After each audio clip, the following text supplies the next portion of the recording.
জামাতের নেতৃত্বে যে জোট, সেই জোট কি আসলে তাদের যে আসন বন্টন, সেগুলি খুব সুষ্ঠুভাবে হয়েছে? এটা বলা যাবে? না, বলা যাবে না।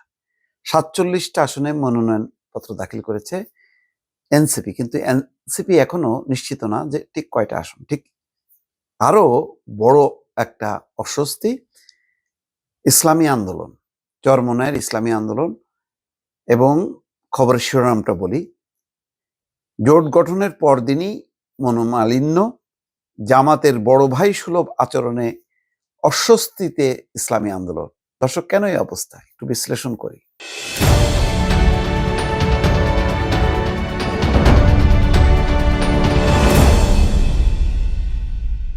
আসলে যেটা দাঁড়াচ্ছে, এখানে একটা সুবিধার ঐক্য। যদিও বলা হচ্ছে যে আধিপত্যবাদ বিরোধী শক্তি, জুলাই আন্দোলনের শক্তিতে বলিয়ান জোট, কিন্তু সবাই জানে যে বিএনপির বিরুদ্ধে নির্বাচন করতে গেলে, জিততে হলে জোট করা ছাড়া কোনো উপায় নেই।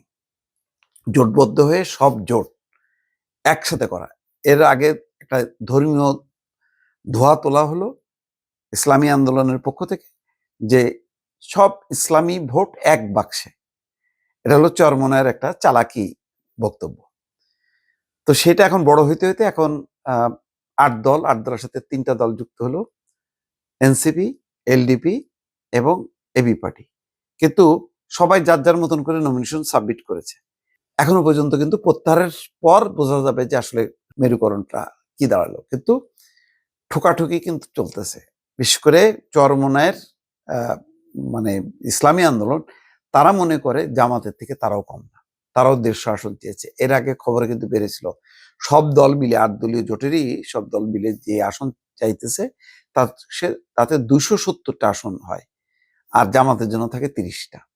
তো যাই হোক, এটা হয়তো বার্গেনিং এর জন্য এখন কমতে কমতে, তারপরেও কিন্তু এত কম সংখ্যক প্রধান যে দল যে ক্ষমতায় যেতে চায়, সে করতেছে ১৯০টা আসন। তার মানে জামাত বুঝে গেছে যে আসলে যতই তারা ক্ষমতার জন্য যে সে কিন্তু ২৭০-৮০টা সে আসনে মনোনয়ন দিয়ে সে ফাইট করবে, যেটা বিএনপি করছে। কিন্তু জামাত জানে যে আসলে সেটা সম্ভব না। সেগুলো এই জন্য যত সম্ভব সবাইকে নিয়ে সে করতে যে মানে ঐক্যবদ্ধ ভাবে নির্বাচন করতে যে এখন কিন্তু টানাপোড়েন হচ্ছে। তারপরে দেখেন, ঐক্যবদ্ধ হলেও সব জায়গায় কি একেবারে জামাতের মানে প্রার্থীকে ভোট কি বাকি দলগুলো সবাই মিলে দেবে? এর কিন্তু কোনো নিশ্চয়তা নেই। এনসিপি কে কি জেতানোর একটা দায়িত্ব জামাতের কি সেই সঙ্গতি আছে?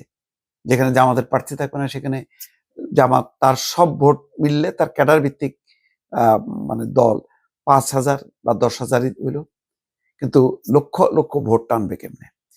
অনেকগুলি বিষয় আছে। তো যাই হোক, এখন নাকি শীতল যুদ্ধ চলছে, শীতল স্নায়ু যুদ্ধ আসন বন্টনে।